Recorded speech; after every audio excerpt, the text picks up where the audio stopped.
안녕하세요, 여러분. 반갑습니다. 벌써 8차시가 됐습니다. 자, 오늘은요, 자료와 정보의 분석 그리고 관리에 대해서 설명을 할 겁니다. 그동안 우리가 지난 시간까지는 자료의 표현에 대해서 공부를 했었어요. 아날로그적인 이런 문자, 그림, 동영상 이런 것들이 어떻게 디지털화가 이루어지고 그 안에서 어떤 형태로 처리가 되는지를 공부했다면, 자, 이런 자료와 그리고 의사결정을 할 수 있도록 처리가 된 정보, 이런 것들을 어떻게 수집하고 또 분석하고 관리해야 되는지 이번 시간에 좀 살펴보도록 하겠습니다. 자, 그러면 같이 정보, 자료에 대해서 한번 수집하고 관리하는 걸 해보도록 할게요.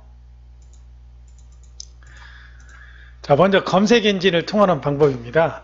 여러분들이 가장 많이 활용하는 방법이죠. 자, 숙제를 낸다, 뭐에 대해 궁금하다 하면 여러분들이 인터넷을 켜고 뭔가를 하게 되죠. 그때 사용하는 게 이제 검색 엔진이에요. 흔히 여러분들 익스플로러다, 크롬이다 하는 것은 웹브라우저예요.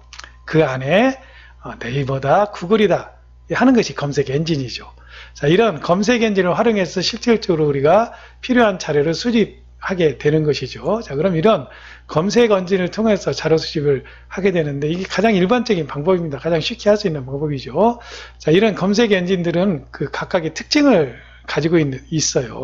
방법에 따라서 아무튼 자료를 검색하는데 좀 더 효율적으로 검색해야 되겠다, 나름대로 방법을 가지고 있습니다.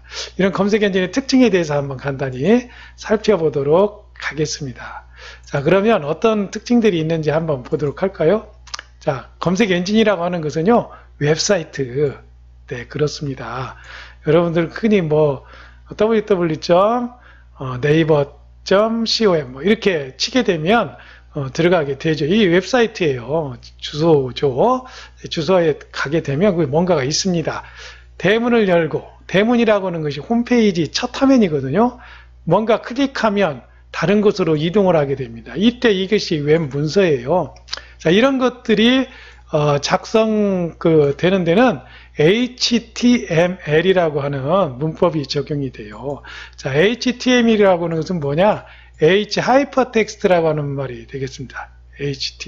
하이퍼텍스트, 마크업, 뭔가 표시한다는 얘기죠. 마크업 랭귀지, HTML 이렇게 표시해요. 그래서 어떤 문서가 있으면 이 문서와 다른 문서를 연결하는 뭔가가 있게 되죠. 여기에 있는 어떤 단어가 있다, 클릭하게 되면 요리 이렇게, 또 다른 거 옆에 있는 다른 단어를 클릭했다 그러면 이렇게 연결되도록 되어 있는 하이퍼텍스트 마크업 랭귀지가 되겠습니다. 그래서 클릭하면 이쪽으로 이렇게 이동할 수 있도록 링크된 그 언어를 바로 하이퍼텍스트라고 하니까요. 이렇게 할 수 있도록 해주는 것이 이제 웹문서거든요. 웹문서. 자, 이 웹문서를 통해서 우리가 만들어져 있는 정보를 검색해서 우리한테 갖다주는 그런 게 바로 검색 엔진이에요. 이걸 다른 말로는 로봇이라고도 합니다. 결국은 뭐냐? 프로그램이에요. 프로그램. 컴퓨터를 활용해서 우리가 정보를 수집할 수 있도록 해주는 프로그램이 바로 검색 엔진입니다. 자, 이런 검색 엔진들은요, 각각의 알고리즘을 가지고 있어요. 자, 알고리즘이 뭐냐? 문제를 해결하는 방식입니다. 자, 밥을 맛있게 해야 되겠다. 그러면 그 밥하는 방식을 하나하나 이제 쓰게 되죠. 그 밥하는 방식을 쓴 것, 이게 알고리즘이에요. 그러면 밥솥에는 밥을 할 수 있도록, 자, 스위치 켜면 가열을 해라. 가열하는데 몇 도까지 가열해라. 자, 몇 초간 또는 몇 시간 지속해라. 그 시간이 지나서, 자, 그 시간이 지나면 시간치에 체크해서 뜸을 들여라. 하나하나 이제 그 밥하는 방법을 쓰게 되죠. 이런 것들이 이제 그 알고리즘이고요. 이런 것들을 통해서 데이터를 분류하고 저장해 둡니다. 뭐가요? 검색 엔진이 자기 나름대로의 알고리즘을 가지고 데이터를 분류하고 저장해 둡니다. 그래서 저장해 두는 거예요. 왜? 속도가 좀 빠를 수 있거든요. 미리 찾아다 놓으면 필요할 때 바로 내줄 수 있잖아요. 그래서 분리해서 저장해 두는 겁니다. 근데 누가 손님이 찾으러 왔어요. 고객이 찾으러 왔습니다. 그러면 데이터를 어때요? 이제 보여주고 내주게 되는 것이죠. 이게 이제 검색 엔진이라고 하는 겁니다. 자, 이런 검색 엔진은 한 3가지 정도로 큰 그 유형을 나눠볼 수 있어요. 자, 어떤 유형이 있는지 한번 볼까요? 3가지 정도 유형이 있습니다. 첫 번째는요, 주제별 검색 엔진입니다. 두 번째는 단어별 검색 엔진이에요. 세 번째는 메타 검색 엔진입니다. 자, 주제별 검색 엔진은 뭐냐? 글자 그대로 이제 주제별로 분류를 해놓는 겁니다. 그래서 상위, 그리고 하위, 이 항목으로 분류를 해놔요. 예를 들면 사람은 남자와 여자, 남자 10대, 20대, 30대 이렇게 밑으로 상세 분류를 이렇게 해나가는 거죠. 그렇다면 요것의 특징 중에 하나는 첫 발을 잘못 디디면 엉뚱한 곳으로 갈 수 있다는 거죠. 그래서 분리를 잘못 선택할 경우에는 엉뚱한 결과를 얻을 수 있다. 이게 이제 좀 특징입니다. 두 번째, 단어별 검색 엔진입니다. 단어별 검색 엔진은 글자 그대로 내가 찾고자 하는 내용에 있어서 가장 중심이 되는, 가장 열쇠가 될 수 있는 그 키워드죠. 키워드를 검색하는 방식입니다. 키워드를 입력하는 것이 중요합니다. 어떤 키워드를 선택하느냐가 정보 검색할 때 효율을 좌우하게 되죠. 이때 단어 하나를 가지고 찾을 수도 있지만 여러 개를 조합할 수 있어요. 예를 들면 이런 겁니다. 기업체에서 사람을 고용하려고 합니다. 그럼 어떤 사람을 찾아야 되겠나 할 때, 자, 성적이 좋은 사람, 자, 성실한 사람, 두 가지 조건이 있다고 합시다. 단어가. 자, 성실, 그 다음에 실력. 이때 and를 쓰면 어떻게 되냐? 실력 and 성실하게 되면 실력도 있고 성실한 사람을 찾는 거예요. 우어는 실력 and 성실하면 둘 중에 하나. 실력이 있거나 또는 성실하거나. 실력이 있고 불성실해도 됩니다. 또는 실력은 없지만 성적은 나쁘지만 성실하면 돼요. 이게 우어입니다. 낫은 너만 아니면 돼. 이 낫이죠. 여자만 아니면 돼. 불성실하지만 않으면 돼. 이런 것들입니다. 이런 것들이 낫이죠. 근데 이런 것들을 이용해서 단어 몇 개를 어떻게 한다는 겁니까? 묶어서 검색할 수 있다. 그렇게 하면 좀 더 효율적으로 검색할 수 있다. 그런 유형입니다. 이번엔 메타예요. 메타. 메타 검색 엔진이라는 뭐냐? 자, 내가 찾는데 나 혼자 찾을 수 있어요. 그런데 다른 사람들 도움을 얻으면 좀 더 정확하고 쉽게 찾을 수 있겠죠. 그런 원리라고 보시면 돼요. 자, 내가 키워드를 이용해 찾지만 다른 검색 엔진도 활용하는 거예요. 그래서 다른 검색 엔진들에게 질의를 입력해서 결과를 나타내주는 방법. 이렇게 돼 있죠. 그러니까 보다 많은 검색 결과를 한꺼번에 검색해 볼 수 있겠죠. 자, 검색 엔진의 유형에 대해서 살펴봤습니다. 첫 번째, 주제별.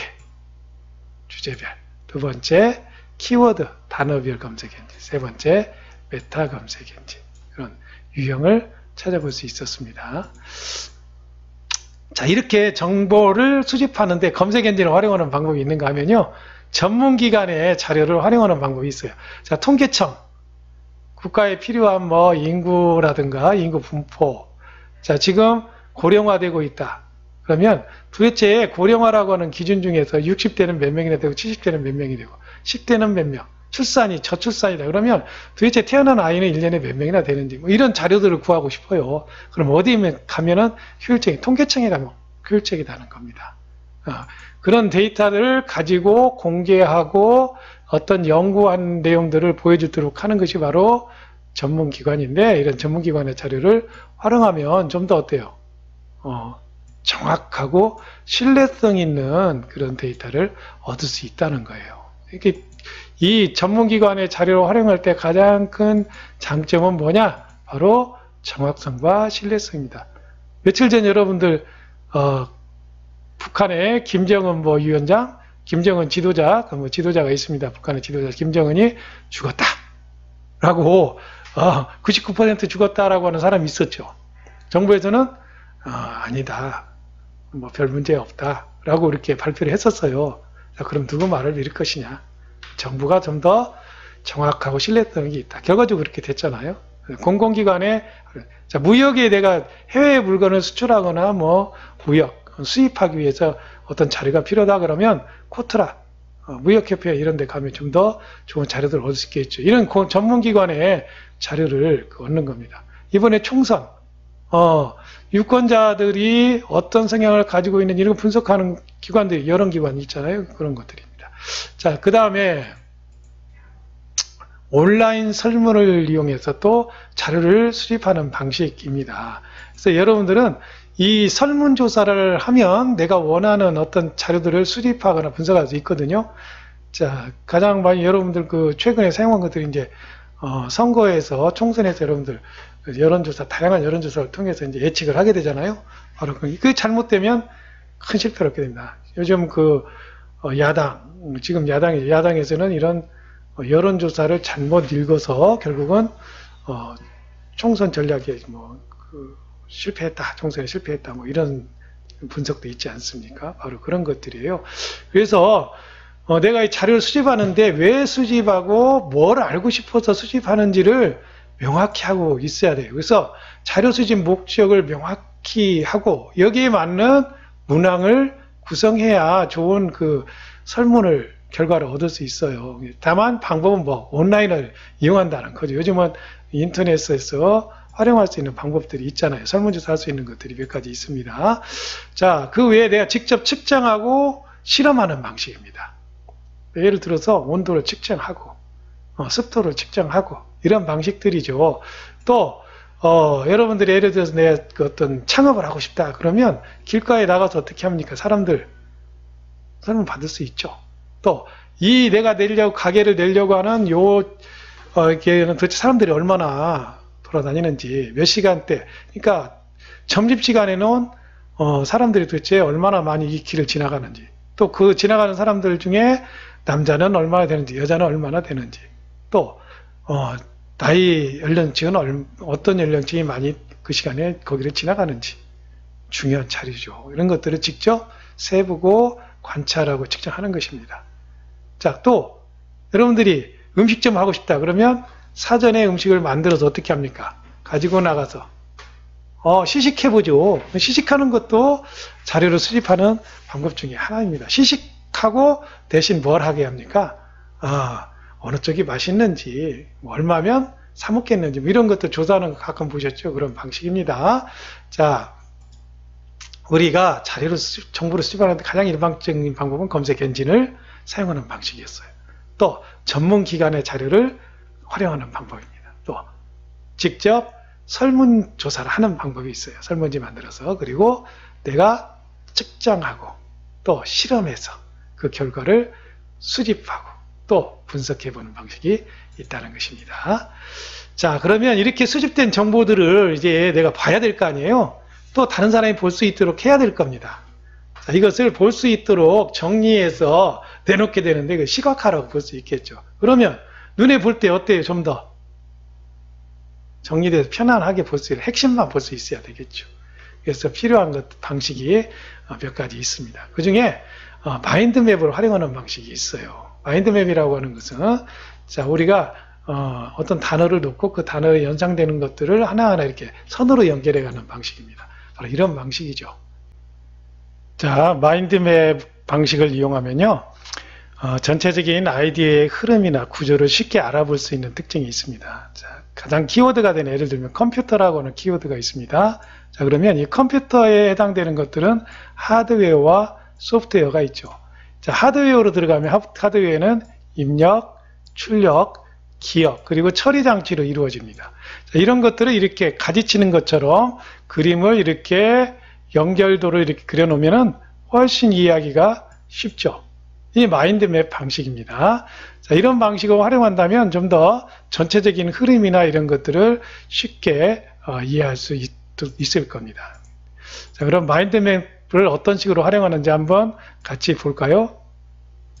자, 우선 마인드맵을 활용해서 정보를 표현하는 방식입니다. 자, 이런 내용들이 있어요. 4차 산업의 핵심인 정보 기술과 그 특징을 기술하는 이런 내용들이 있습니다. 자, 이 4차 산업의 핵심인 정보 기술은 어떤 것들이 있느냐? 저희도 한번 살펴볼까요? 어차피 공부하는 내용이니까. 자, 인공지능이 4차 산업의 핵심 기술입니다. 자, 또 빅데이터, 또 사물 인터넷, 또 클라우드 컴퓨팅, 이런 것들이 4차 산업혁명의 핵심이거든요. 자, 여러분들이 가장 중요한 4차 산업혁명에서 가장 중요한 것 중에 하나는 뭐냐? AI, 인공지능이 활용된다는 겁니다. 자, 이 인공지능이 활용되면은 어때요? 사람이 일자리는 늘어날까요? 줄어들까요? 줄어들겠죠. 그 자리를 인공지능이 차지하게 되니까. 또 빅데이터로 활용하게 됩니다. 여러분들이 구글이다 또는 뭐 네이버다 이런 데서 검색하는 그 행위 자체도요, 사실은 무료가 아닙니다. 무료인 것 같지만 구글이나 네이버에서는 여러분들이 활용하는 개인 정보들을 가져가는 거예요. 자, 이 사람이 어느 시간대에 도대체 뭘 하고 있는지, 또 뭘 좋아하는지, 그 취미가 뭔지, 또 이 시간에는 이 사람들이 뭘 하고 있는지, 전 세계 사람, 이런 것들을 데이터로 모으고요. 이런 데이터를 통해서 원하는 맞춤형 광고라든가 또는 상품을 추천한다는 것이죠. 가끔 여러분들 귀찮게 광고 따라오는 거 있죠. 어제 산 거, 어제 검색한 거 계속해서 광고하는 경우 있죠. 이런 것들입니다. 자, 빅데이터로 활용해서 그런 거 할 수 있어요. 사물 인터넷입니다. IoT라고 되어 있죠.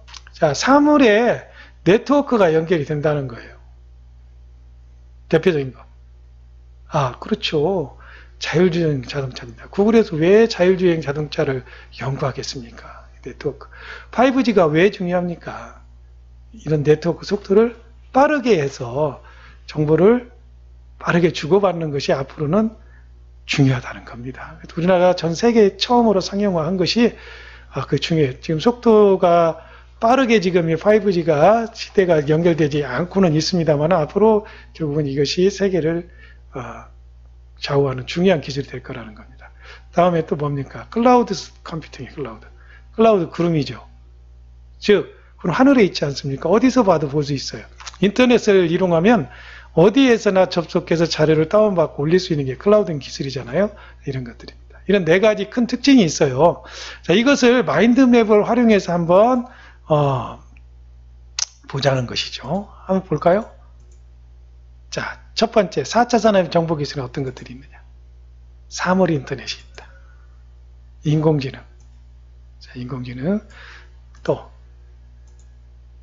클라우드 컴퓨팅, 또 빅데이터. 이런 것들이 4차 산업혁명의 정보 기술을 대표하는 것들이다.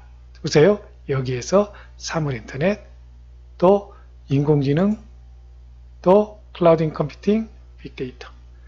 요 하나에서부터 이렇게 하나씩 그림을 그려가니까 요 안에는 뭐가 있구나. 4차 산업혁명 중요한 것에는 사물 인터넷, 클라우딩, 빅데이터, 인공지능이구나. 사물 인터넷은 청소 로봇이 연결되어 있지. 드론이나 스마트워치 이런 것들이 인터넷에 의해서 서로 연결되고 있구나. 한눈에 파악할 수 있죠. 이럴 때 마인드맵을 활용하면 좋다는 겁니다. 마인드맵 방식을 이용해서 자료를 표현하는 것에 대해서 이제 살펴봤어요.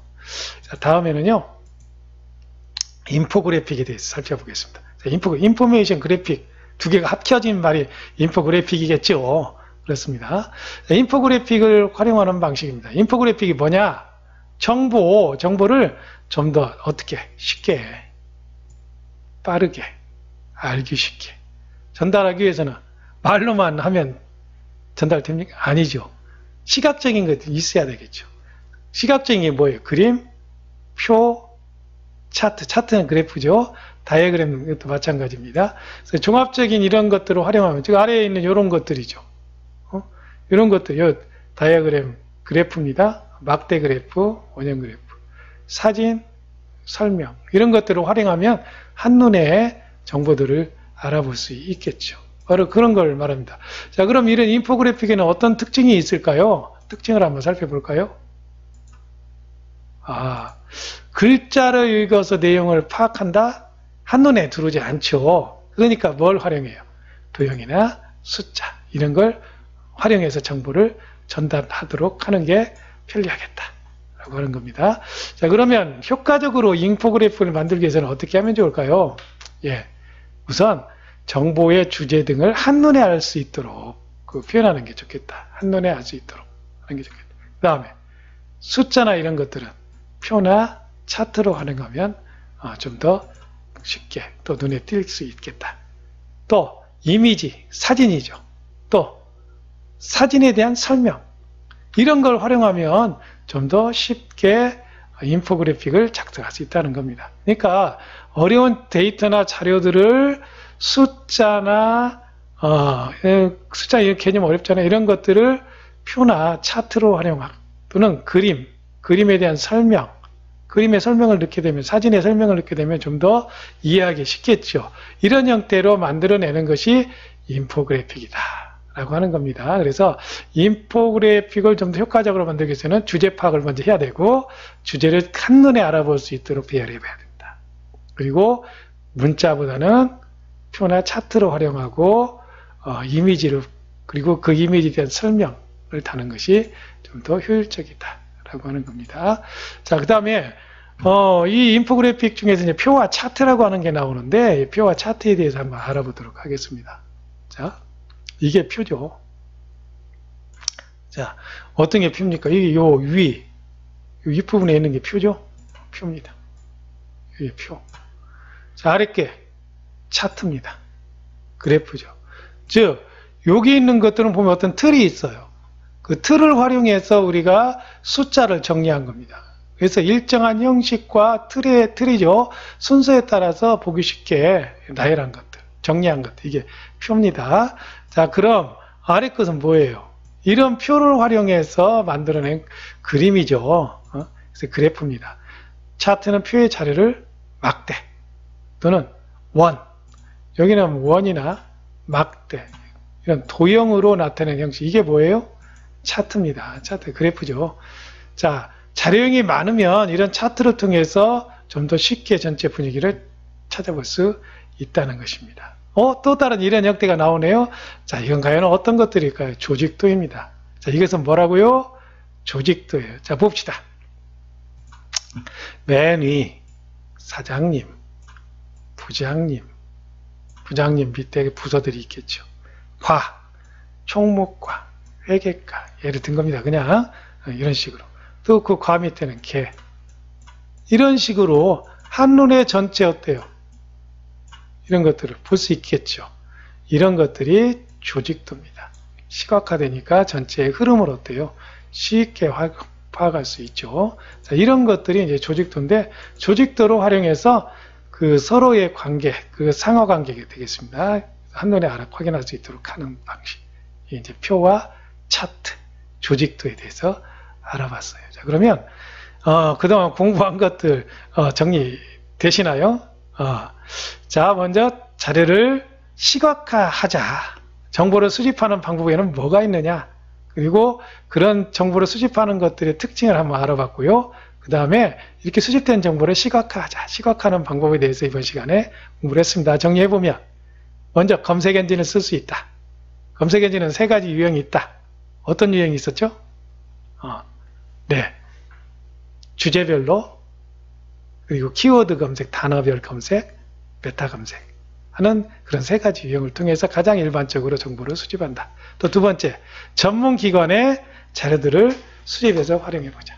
또 내가 직접 측정하거나 관찰한 값들을 활용해서 사용할 수 있다. 또 온라인 설문을 활용해서 자료를 수집하고 분석하고 활용해 볼 수 있다 라고 하는 것입니다. 자, 그러면 또 이렇게 수집된 정보들을 좀 더 효율적으로 보기 위해서는 어떤 것들이 필요했어요? 한번 볼까요? 시각화를 해보자. 수집된 정보들을 시각화하는 데는 어떤 것들이 필요할까요? 표와 차트를 이용한다. 마지막에 배웠던 표와 차트, 인포그래픽 활용한다. 마인드맵을 활용한다. 마인드맵은 전체 흐름과 구성을 쉽게 한눈에 볼 수 있었죠. 자, 인포그래픽, 네, 주제가 되는 것을 한눈에 알아볼 수 있도록 그림이나 또 설명들을 활용할 수 있습니다. 표와 차트를 이용해서 효율적으로 시각화한 데이터들을 볼 수 있죠. 자, 이런 것들이 이제 자료를 수집해서 정리하고 시각화하는 방법들입니다. 여기에 대해서 공부를 했었고요. 자, 그러면 이제 마치는 마당에서 자, 앞으로 어떤 식으로 트렌드가 트렌드라고 하는 것은 경향입니다. 방향이죠. 어떤 방향으로 그 직업의 고용 형태가 바뀔 것이냐. 자, 기술직이 많이 고용될 것이다. 뭐와 관련된? 4차 산업혁명과 관련된. 또 재편이 될 것이다. 그 다음에 기계가 하는 일은 이제 사람이 더 이상 하지 않아도 된다라고 하는 겁니다. 다음, 복지에 관심을 갖고 복지 관련 인원이 늘어날 거다라는 거죠. 또 이제 국제화, 글로벌화 되니까 이것에 따른 서비스를 제공하는 전문직이 활성화될 거다. 또 안전의식이 높아져서 안전 관련 직종이 활성화될 것이다. 자, 이런 모든 업무에 ICT, 인터넷과 컴퓨터를 활용하는 이 정보를 처리하고 수집하고 관리하는 능력이 필요하다는 얘기입니다. 그런 것들을 할 수 있는 그 업무들이 증가되고 그런 역량을 필요로 하게 될 것이다. 그래서 여러분들이 지금 정보라는 과목을 공부하는 것이죠. 자, 오늘도 수고 많으셨습니다. 안녕. 다음 시간에 보도록 하겠습니다. 그때까지 안녕.